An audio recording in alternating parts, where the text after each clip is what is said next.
అభిమాన తారల ఇళ్లను చూడడమే గొప్ప అనుభూతి. అలాంటిది వారి ఇంట్లోనే స్టే చేసే అవకాశం వస్తే ఎలా ఉంటుంది? ఈ ఊహే అద్భుతంగా ఉంది కదా. ఒకప్పుడు అసాధ్యంగా అనిపించిన ఈ కలను ఇప్పుడు కొందరు సెలబ్రిటీలు నిజం చేస్తున్నారు.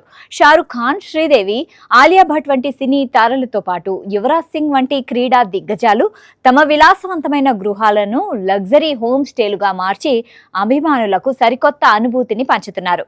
ఇది సాధారణ హోటల్ గదిలో బస చేసినట్లు కాదు.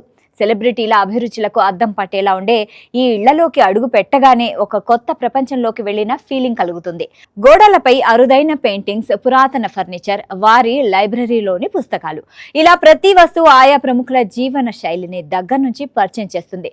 గోవాలోని Yuvraj Singh Casa Singh villa, actor Arjun Mathur tranquil haven వంటివి ఈ ట్రెండ్కు ఉదాహరణగా నిలుస్తున్నాయి. సెలబ్రిటీలు తమ వెకేషన్ హోమ్లను ఆదాయ వనరులుగా మార్చుకోవడం ఈ ట్రెండ్ వెనుక ఉన్న ప్రధాన కారణం. హాలిడే డెస్టినేషన్లలో కోట్లు పెట్టి కొన్న విల్లాల్లో వారు ఏడాదికి కొన్ని వారాలు మాత్రమే ఉంటారు. మిగిలిన సమయంలో వాటి నిర్వహణ ఖర్చులు తడిసి మోపడవుతాయి. ఈ భారాన్ని తగ్గించుకొని అదనపు ఆదాయం సంపాదించేందుకు వాటిని నమ్మకమైన అతిథులకు అద్దెకిస్తున్నారు. దీంతో వెకేషన్ హోమ్ కాస్త ఇన్కమ్ హోమ్ గా మారుతుంది.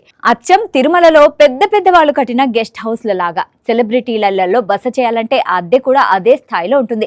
సాధారణ విల్లాల కంటే 6,000 నుంచి మొదలైతే ఈ లగ్జరీ సెలబ్రిటీ విల్లాల్లో ఒక రాత్రి గడపాలంటే 50,000 నుంచి లక్షకు పైగా చెల్లించాల్సిందే. ఉదాహరణకు గోవాలోని అజయ్ దేవగన్ విల్లా ఎటర్నాలో ఒక రోజు అద్దె సుమారు 75,000. అద్దెలు భారీగా ఉన్నప్పటికీ వీటికి డిమాండ్ తగ్గడం లేదు. దాదాపు ఏడాదంతా ఈ విల్లాలు ఫుల్ బుకింగ్స్ తో రద్దీగా ఉంటున్నాయి. గోవా ఈ ట్రెండ్ కు కేంద్రంగా ఉండగా హైదరాబాద్ కు చెందిన పారిశ్రామికవేత్తలు, వైద్యులు కూడా తమ విల్లాలను ఇలా హోమ్ స్టేలుగా మారుస్తున్నారు.